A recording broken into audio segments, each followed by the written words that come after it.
Welcome to the podcast, Robbie. Thank you, Raul. So I thought about this a little bit, and like I was telling you before the podcast, I was listening to some of your previous podcasts that you've been on in the past. Sorry about that. No, that was good, brother.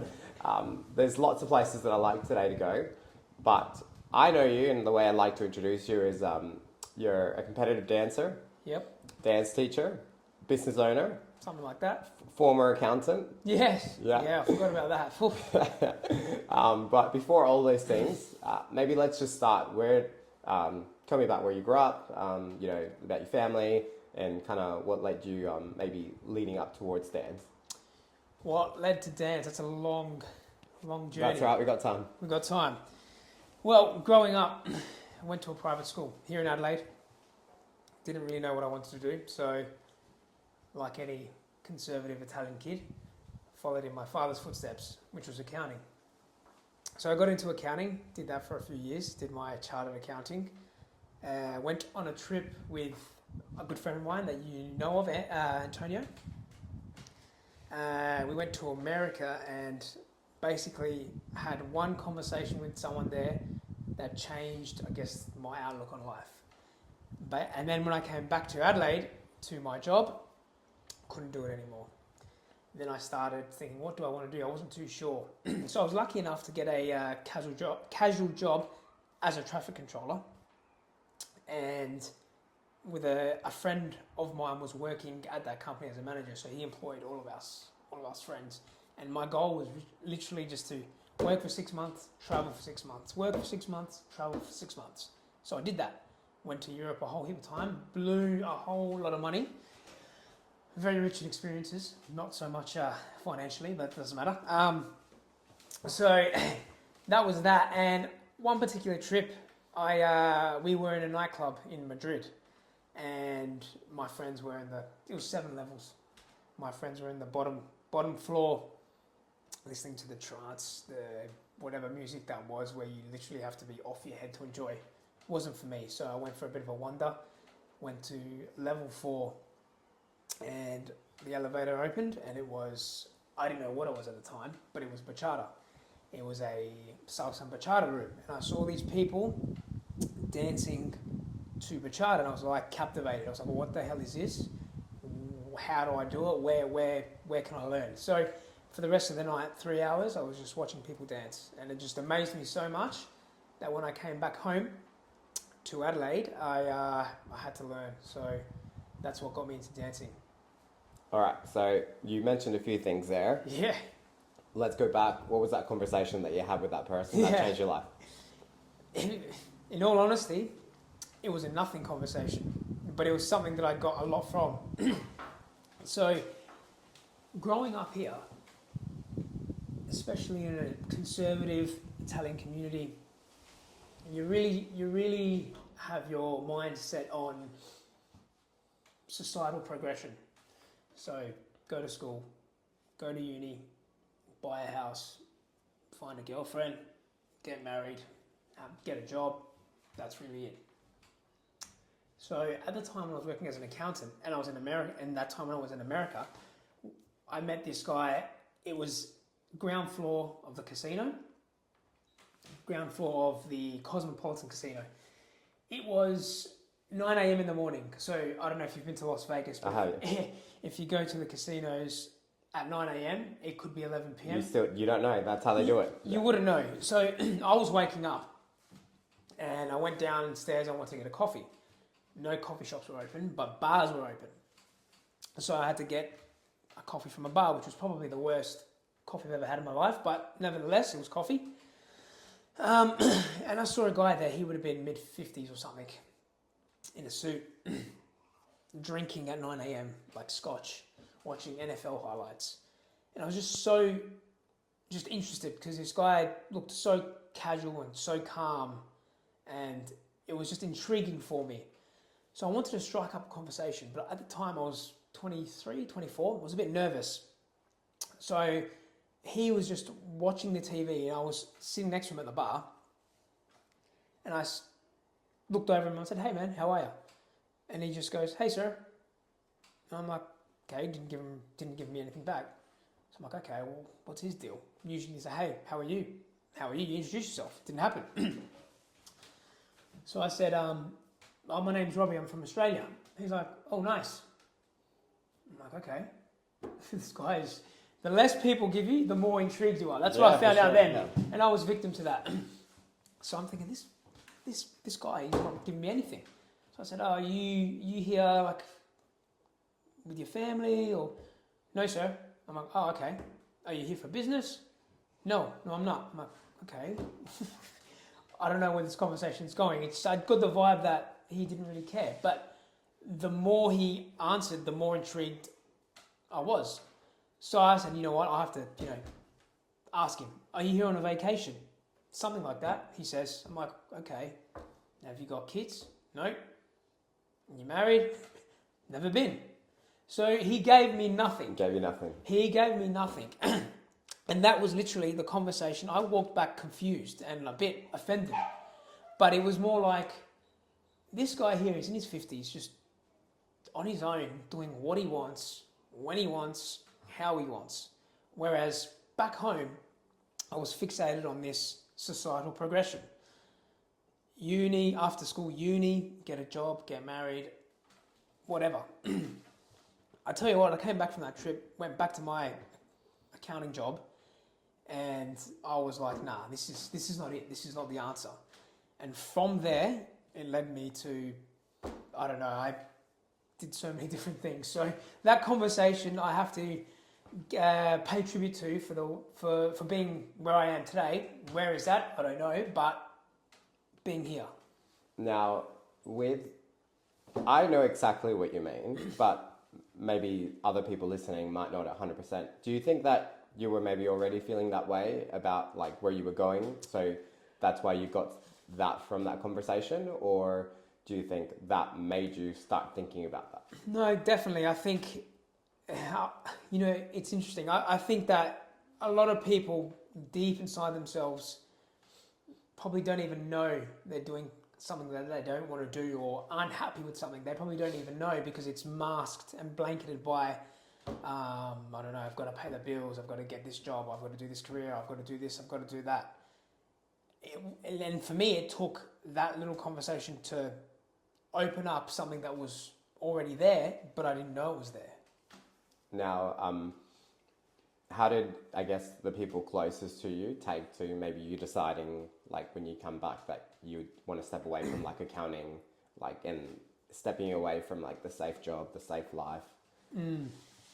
So, I mean, Dad he pushed me in terms of, like, when I used to play tennis, studying, things like that. Definitely pushed me, but he never made me do anything I didn't want to do. So, but after realizing it wasn't accounting, I guess I was a bit nervous telling him it wasn't what I wanted to do. And that was a hard conversation to have. But it was more so, I think, my choices after, which made him a bit uneasy in terms of working for 6 months as a traffic controller, saving this money and then going overseas for 6 months and literally not working overseas. So doing that for a few years consecutively, I think made him feel a bit uneasy. But, I wouldn't take back those years because I learned a lot of things that had I stayed in this conservative societal progression, I probably wouldn't have experienced, and I probably wouldn't have learnt those key life lessons. Yeah, for sure. What did you think about life and your progression, or like where you were going? Because I'm assuming it would be a pretty large contrast going from, you go study accounting at uni, then you become an accountant, and now you're doing traffic controlling. Like, what were those first days at, like, changing jobs and changing careers like? Okay, interesting. I have a little story. I'm not going to tell you the full extent of the story. And if it's not appropriate, you can... you go for it. No, we're here for stories, man. Cut it off. This is all good. So, I had decided that I didn't want to do accounting, and I was still working at a firm. I'm not going to mention the firm's name. And I had decided that I wanted to go to Europe. And this was my first time in Europe, 2015. It was on a one-way ticket. So my plan was to quit, and then that's it, go away, and that was it. Something happened in the firm, and it gave me, I'm not going to say what, and I guess wrong place, wrong time, but it turned out to be the right place at the right time, and I used that to my advantage in a way. The firm, long story short, the firm cut in size and was making redundancies. I wasn't going to be made redundant because I was young. I was a graduate. I wasn't costing the firm so much money. I was up and coming. I was good at what I was doing, but I wanted to get out. And I was able to make myself redundant by rocking up to work late, not caring as much, not answering the phone. Because I had already booked my one-way ticket. Yeah. So getting that redundancy pay, because if I had quit, I wouldn't have got the redundancy pay. Getting that redundancy pay really, really set me up for my trip. Yeah. So when you ask, it goes back to your question. I was doing a traffic control job. Stop, slow, stop, slow. And one of the partners from the firm actually walked past me. And he was the guy who made me redundant. And he basically said to me, Robbie, is that you? What happened to you? As if to say, like, you were wearing a suit, you were in a nice office job, you were very, like, now you're on the road, which I guess it shows you what people think of traffic controllers. Yeah, for sure. Yeah. And I said, yeah, look, I'm here, I'm working. And he basically said, like, what happened? I'm like, oh, no, nothing, you know, I'm going to Europe. I'm going to Europe for, you know, one-way ticket. It's like, oh, did you just book that? I'm like, no. I booked it a long time ago. I was planning to quit. At that point, he got really, really, really annoyed and really angry. So that's how... I can imagine. So the point is, it goes to people who are in those jobs, a lawyer, an accountant, you know, have those secure, smart, university degree type jobs. I guess that it's like if you're going to another...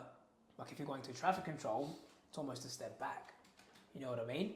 And I guess my dad sort of felt the same way a little bit, but I mean, in the end, it got me to where I am now. So that's I attribute to that decision. For sure, and I think that happens a lot with, in general, in all of entrepreneurship. Like you, probably at the start of that journey, most people probably look at what you're doing as like an idea that might seem crazy because it's not safe, there's no progression, there's no guarantee that it'll pay off. But a lot of the times if you stick to that idea, or if you back yourself, maybe it's not even the idea, it's like you deciding like, I'm going all in on my intuition or what I know is right for me. Because at the same time, like I completely agree with your line of thinking, like I don't love the idea of a 9-to-5 job. But for some people, that is right for them. Do you know what I mean? Exactly. But for some other people, it's not, and it kind of kills their soul. And I do feel sorry for everyone who has that feeling inside of them. Because everyone probably, I think the world's split half and half. Some people don't have that feeling. And they go, oh, how good, you know, I get benefits and I get to and I get to have a paid holiday. And they love that. But then there's other people that like, that means nothing to them. Because they're like, I'm stuck. Like I have so much more to give. Or the place that they work at doesn't, you know, you could be a lawyer, but like you could have really innovative ideas on how to tackle things and your workplace doesn't let you do that. Or you could be a doctor, but like you work in a shitty hospital that like makes you depressed, or whatever the thing is, right? Like you could be a great accountant, but you don't like doing accounting for like big corporations, right? Like you might want to work for like creatives or whatever it is. Yeah, exactly. And I think when you're stuck in those places, it kills a little bit of your soul. When you kind of, sometimes you meet someone or you see a sign and it gives you that permission to be like, you should follow that thing that you have inside your gut. And I guess the moral of my story, and anybody who's gone through or thought in a similar way, is you've got to be uncomfortable. You've got to not be scared to be uncomfortable. And you've got to welcome feeling uncomfortable, because of course there was times where, you know, I'm thinking, you know, I was an accountant, now I'm doing traffic control on the roads and I'm using my money overseas, and great, it was fun, but there was times I was like, where am I going? What am I doing?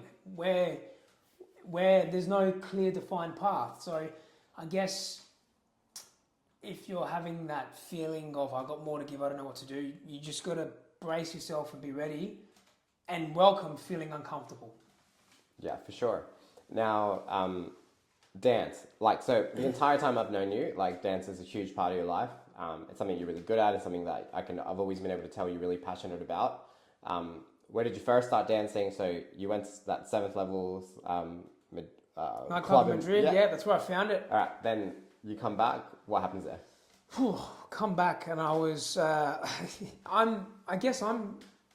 I want to do something, if I like something, I have to dive in. I can't really sort of do it half-assed, which is both good and a curse.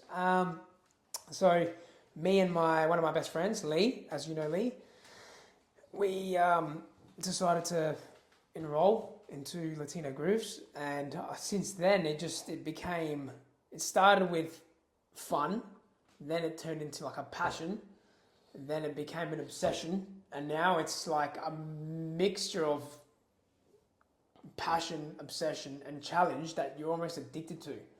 And I'm not a professional dancer. I'm not a dancer, so it was really hard for me. But I got really addicted to that challenge. And for me, being good at something that I am passionate about, not necessarily wasn't good at, I had to keep working hard. I had to. So progressing in dance, I owe just to hard work because I'm not naturally gifted in dancing. I played tennis, soccer, jiu-jitsu, boxing. Doing body rolls and shimmying and all that sort of stuff was foreign to me. So yeah, it became really, really addictive to get good at it. Okay, let's lean into that part there. So, like, I guess lots of the sports that you've talked about, and like, let's say lots of the combat sports you've talked about, there's like a lot of like masculine energy associated to them, yeah. Right? And like, I mean, I come from that background too. And one of the things that I found really hard about dance to start with, which is almost the thing you have to lean into to get better at it, is you have to let go a lot. Like, you have to like find you gotta welcome feeling uncomfortable. Yeah, you have to like welcome like the feminine energy, right? Like the loosening up. Like, you can't do a good shimmy if you're tight, right? No, you're gonna start exactly right. Boxing. You got to loosen up. How did you find that, like learning to loosen up? How did you find that part of it? Or what are some recommendations you'd give to people when they are going through that path? That transition. So you let go. You got to not care what anyone thinks about you. And for me, at first it was hard because especially the group of friends that I'm involved with, they're very beat their chests, you know what I mean? And Lee, like me and Lee, we did it together. We had each other. He was a pro boxer. So all of our mates, our group of friends, used to sort of, in a way, laugh or think it's a bit feminine. And at first it was hard to sort of just let go, but you've just got to not care what anyone thinks. And I remember my first ever performance. My mate Diego came, and he's also fought professionally in MMA. It's Tony's brother. He came backstage and he's like, "Whoa, man! As if you guys are in like this outfit, as if you guys are gonna go in there. Aren't you like scared? And like, aren't you?" That's coming from someone who's had a professional fight. And then I said, "Lee, do you get nervous before a fight?" He's like, "Yeah, bro, I do, but not like this." So he was more nervous for his first dance performance than for a fight. And I guess it is that uncomfortableness of just letting go and embracing that side. And that's a thing that I always tell people. Like, I've done a lot of combat related sports, and to be honest, I probably liked that stuff. Like, I can't say that I find it uncomfortable in the way that other people say they find it uncomfortable. Yeah. It is uncomfortable. Like, it's never fun to get punched in the face or to get like someone's forearm across your face, but some people just don't mind that type of uncomfortable. When I first started dancing, I remember it being like I'm probably just as a guy, like just looking embarrassing in front of girls is Yeah, like, exactly. it's like the most embarrassing thing that you can imagine, right? And I remember being like my brain literally went to I'm like, you know what, this is like what I find the most hard, I think, thing I've ever had to lean into. And I just thought to myself, I'm like, there's so many people that I just know would not want to do this just because of like how uncomfortable it makes them. And that's almost the reason why they should do it, you know? Because you do it and then you realize, oh, the world didn't end. No one laughed. I think you grow as a person. Yeah, exactly. 100%. So I would welcome more, we always need more guys to get into the culture and the dancing, but just something different. Do it for a period of time. You definitely unlock a different version of yourself, and I think it will be a better version of yourself. You know what I mean? Yeah, for sure. We're just going to take a quick break. When we come back, we're going to keep chatting to